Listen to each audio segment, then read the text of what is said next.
Part 1. My best friend was telling my boyfriend everything I said. I didn't realize until it was too late. Posted by you/Soranatsuri27.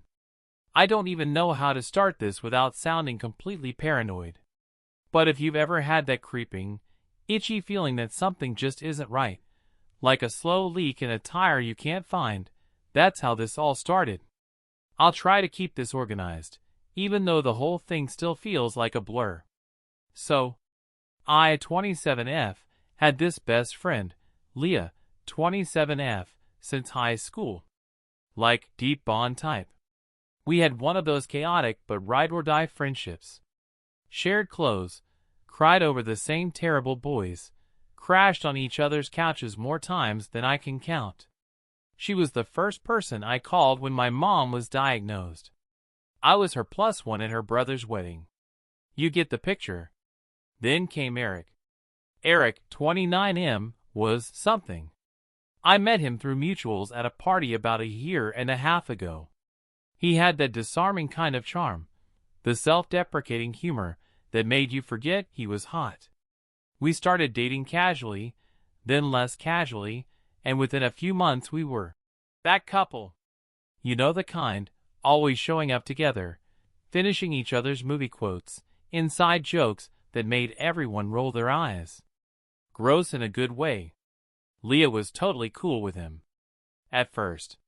She said things like, "He's different from the guys you usually date." Or, "He actually seems to listen to you." I remember being weirdly proud of that, like I'd passed some unspoken best friend approval test. I should have paid more attention to the way she said it. Anyway, fast forward 6 months.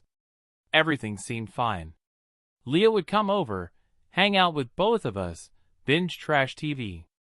She even helped me plan Eric's birthday surprise. She was still my person. But then, little things started happening. Eric would mention stuff I swore I hadn't told him. Like the fact I used to sneak out in high school and climb the roof to smoke with Leah. Or that I was still weirdly hung up on this one email I never sent my ex after our breakup. Or even stupid stuff, like how I used to lie and say I liked sushi just because Leah was obsessed with it. The first time I noticed, I laughed it off. "You're probably just mixing me up with someone else," I said. He smirked and replied, "No, Leah told me. She said it was one of your secret shame things." My brain kind of glitched. Why would Leah be telling him that? And why that? I didn't say anything in the moment, but I started paying closer attention. And the more I listened, the more I realized Eric knew way too much. I started to feel watched. The kicker? He wasn't using the info in a cute or caring way. He started to weaponize it. He'd say things like, "You always overthink everything, remember? Leah told me you used to spiral about literally every text your ex sent. Maybe that's what's happening now." Or, "You act like you're all open, but Leah said you're actually super private." It's kind of manipulative. It felt like he was using my own blueprints against me. And it made me pull away from him, but also from Leah. I stopped sharing so much. When Leah texted, I kept it surface level. When she asked to hang, I made excuses. It wasn't even conscious at first. It just felt off. Like every time I opened my mouth around her, it would end up in his. Then one night, I got drunk at a friend's house and finally cracked. I pulled my other close friend, Nora, into the bathroom with me and basically word vomited the whole thing. She was quiet. Then she said something I'll never forget. "I didn't want to say anything, but Leah and Eric talk. Like, without you. A lot." My stomach dropped. I went through my texts, my DMs. I never saw anything. But I'd never thought to check my shared cloud album. That's where it happened. Buried among selfies and memes was a screenshot I'd taken of a journal entry. A super raw one I'd sent to Leah after a panic attack. The screenshot was in an album labeled, "Eric, don't forget this one." That was when I knew. I stared at the title like my brain was trying to reboot. I scrolled. There were more.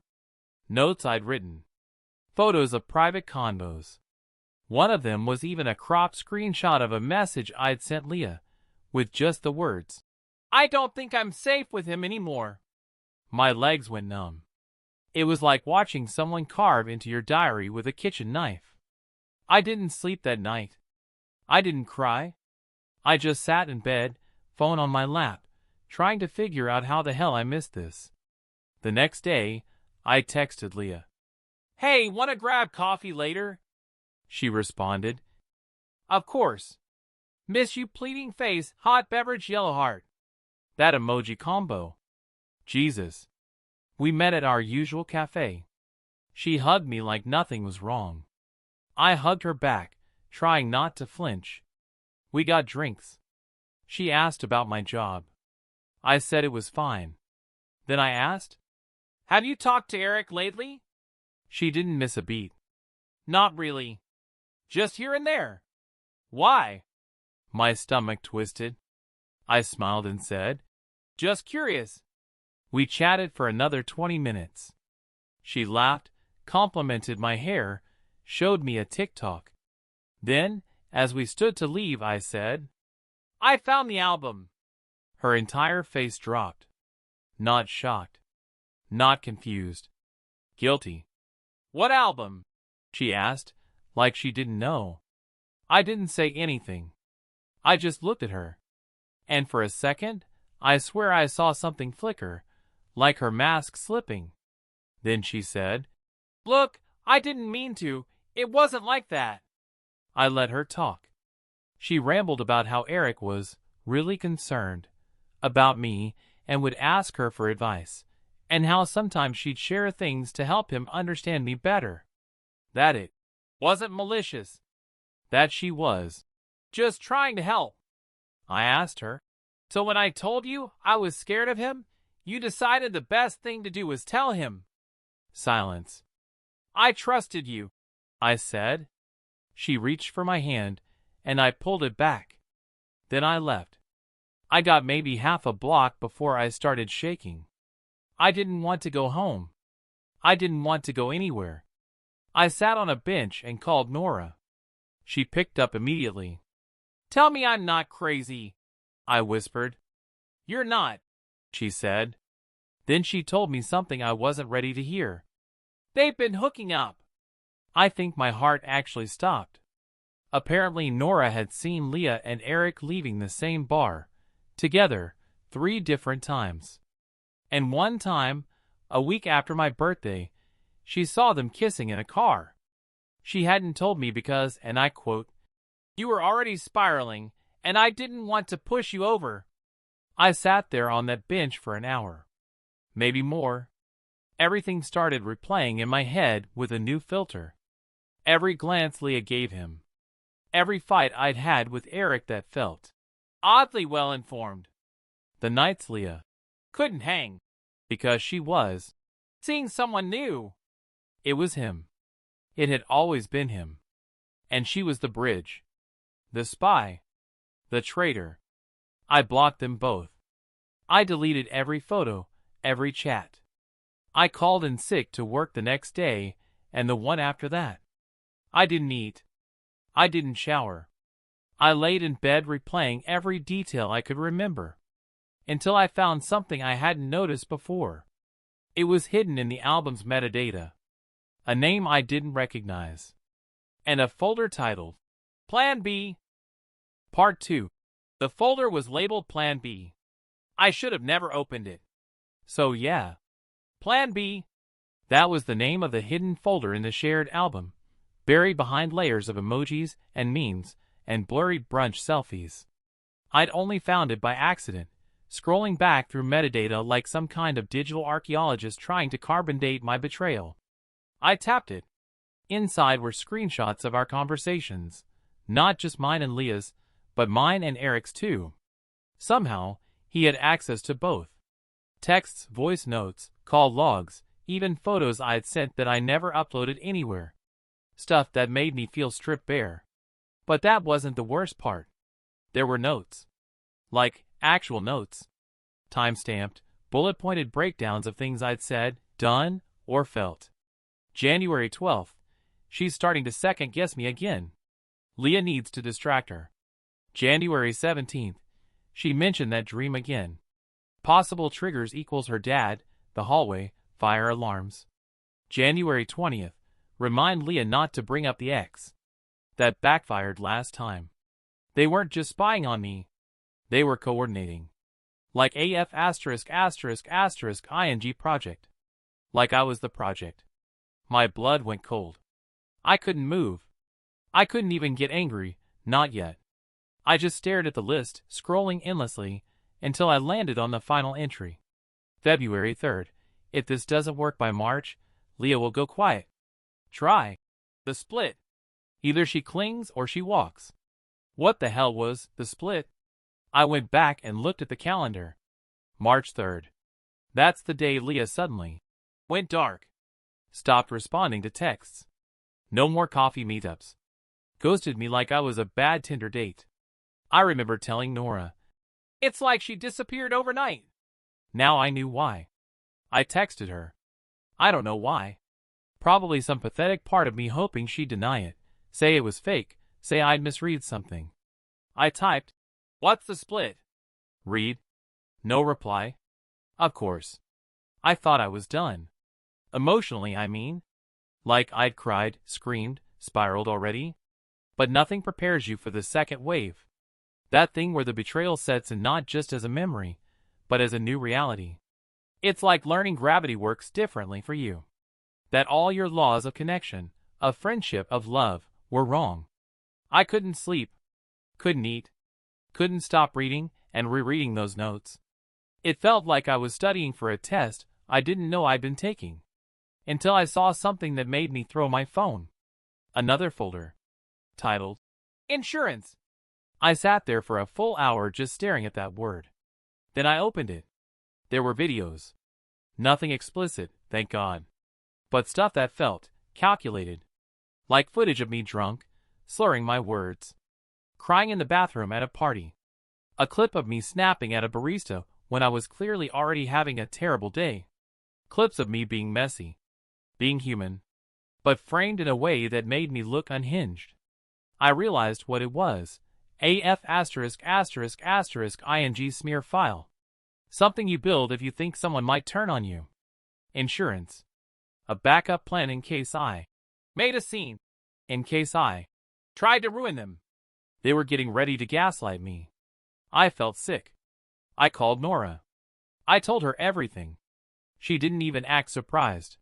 She said, "They were always two sides of the same mirror."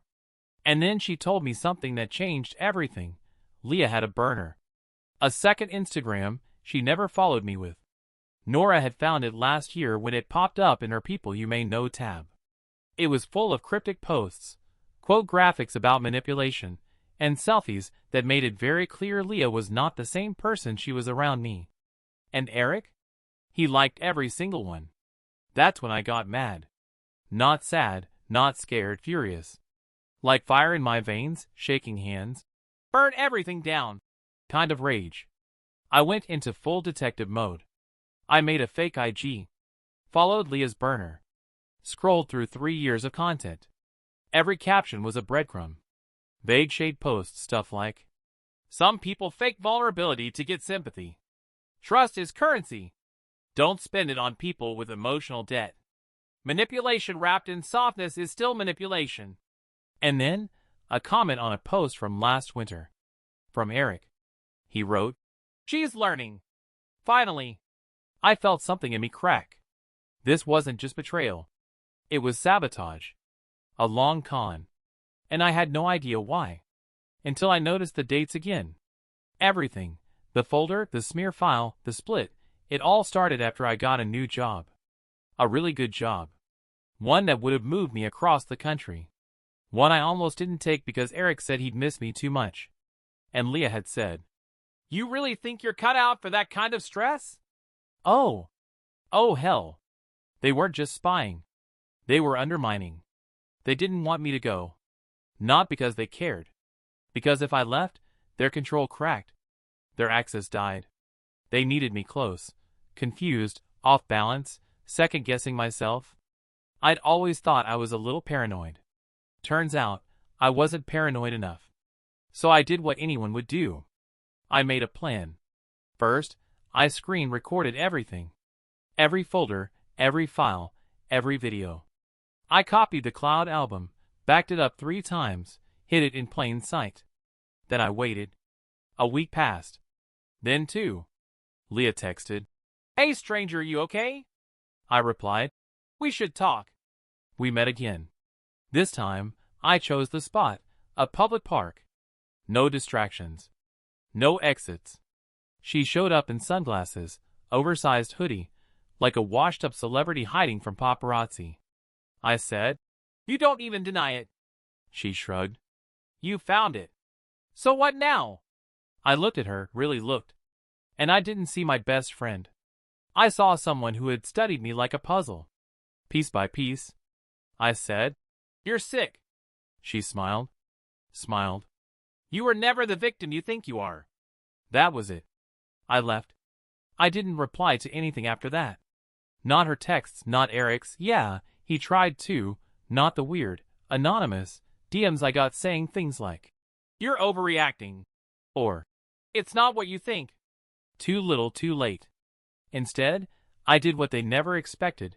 I took the job. I packed my stuff, sold what didn't fit, booked a one-way flight, and left. I've been gone 6 months now. New city. New apartment. New life. But I'm not gonna lie, the scars are deep.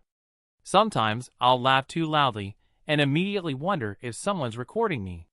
Or I'll vent to a new friend and feel the urge to say, "Please don't use this against me." It's exhausting. Trust isn't a faucet you can just turn off and on. It's more like a window. Once shattered, even if you patch it up, the cracks are still there. Therapy's helping. A little. Writing this helped more. Sometimes I still open the folder. Not because I miss them. Just to remind myself that no, I didn't imagine it. And to promise myself, never again.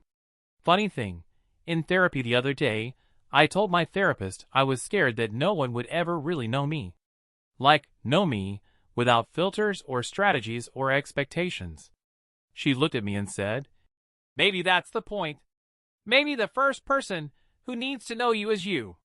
That hit harder than I expected. Because when I really think about it, maybe that was the biggest theft of all. They made me doubt my own inner world.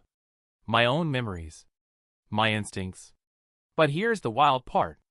I've started dreaming again. Not nightmares. Not the fire alarm dreams or the hallway ones.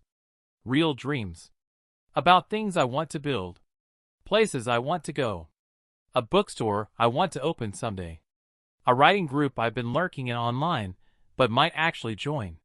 There's this girl at work, Casey. She's smart, sarcastic, has this chaotic energy like she's always just returned from running with wolves.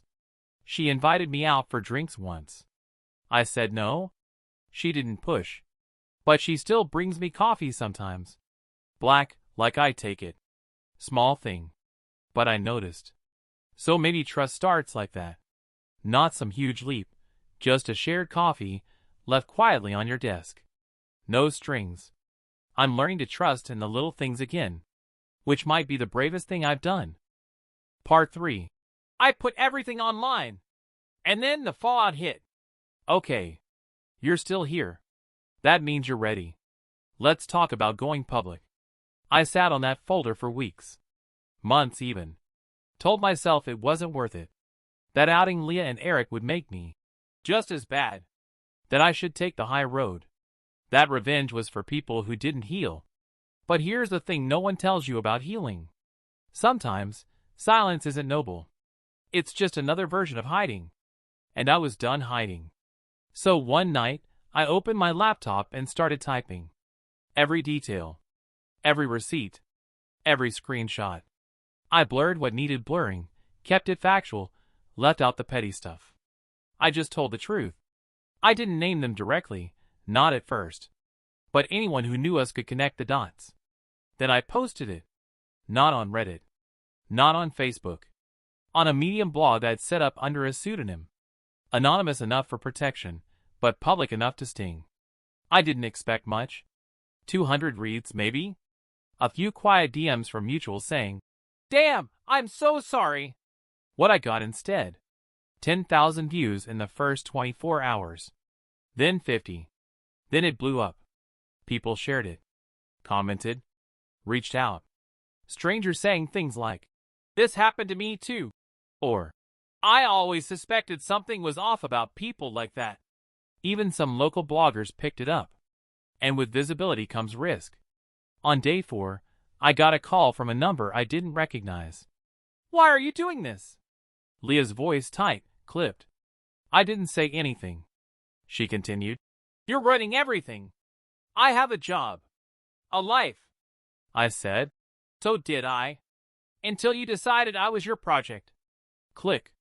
I won't lie, I was shaking. That call made it real. But it didn't stop me.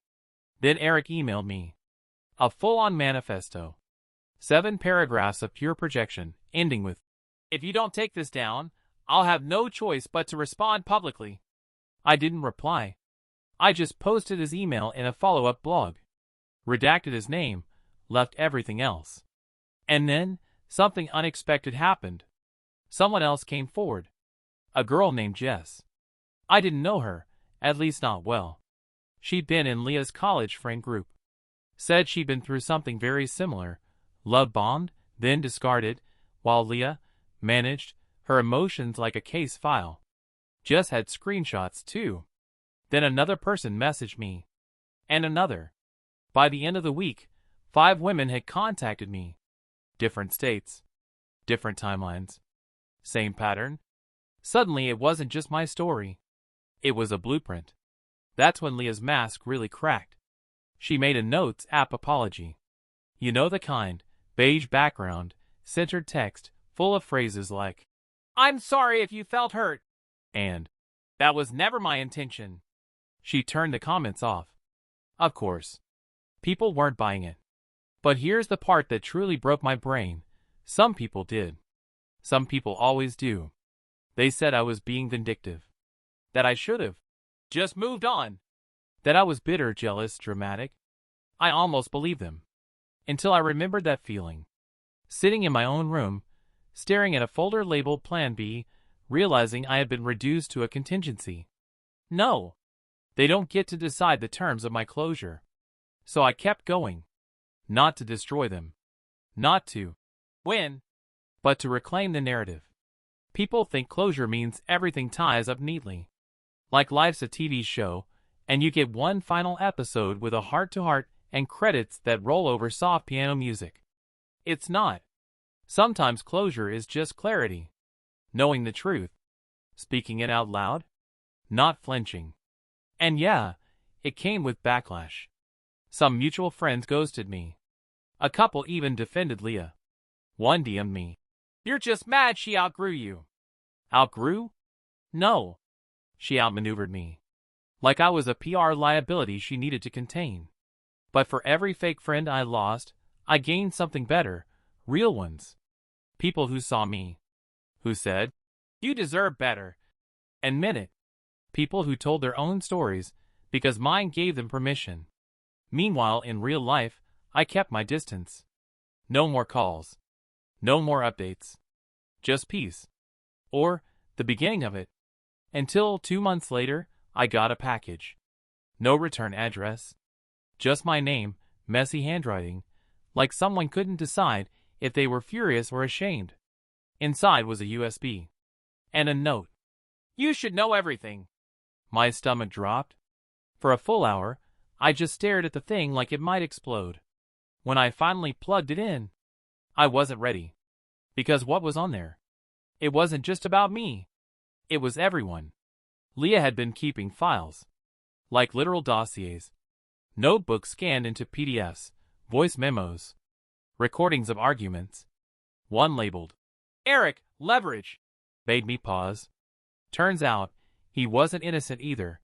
But he also wasn't fully in control. Leah had been doing to him what she did to me. And maybe others too. Blackmail. Emotional games. Quiet threats. She was like a puppeteer in a pastel sweater, pulling strings and smiling the whole time. I realized something terrifying. Leah wasn't just toxic. She was strategic. And she'd been doing this for years. This wasn't about me. It never was. I was just one in a long line of projects she curated, documented, discarded. I backed up the USB. Then I sent it to Jess. She gasped when she saw her name in there. "This is insane." We considered legal action. But the advice we got was frustrating. Unless there was a specific law broken, it would be hard to press charges. So we did the only thing we could. We kept telling the story. Jess published her own post.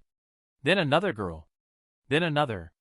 Medium turned into a kind of informal whistleblower archive. Survivors of psychological warfare from the same smiling storm. Leah deleted her socials. Eric moved away. I stayed. Because for the first time, this city felt like mine. Not some battlefield they'd left behind. Mine. And in a twist I couldn't have scripted better if I tried. One day, months later, I got an email. Subject line: "I believe you." It was from Casey. She'd found the blog. Put the pieces together. Wanted to say thank you. Not just for the story, for the bravery. She said she'd gone through something similar. That she never thought she'd trust anyone again. That my story gave her hope. And that she still remembered how I take my coffee. We met for lunch the next week. No pressure. No expectations. Just two people, sitting in the sunlight, laughing like it didn't hurt anymore. And for the first time in a long time, it didn't. Not really. People always ask, "Was it worth it?" And honestly, yeah. It was. Not because I won. This wasn't a game. But because I found myself again, the version of me who doesn't shrink. The version who doesn't ask, "Is this okay?" before sharing her truth. There's power in being seen.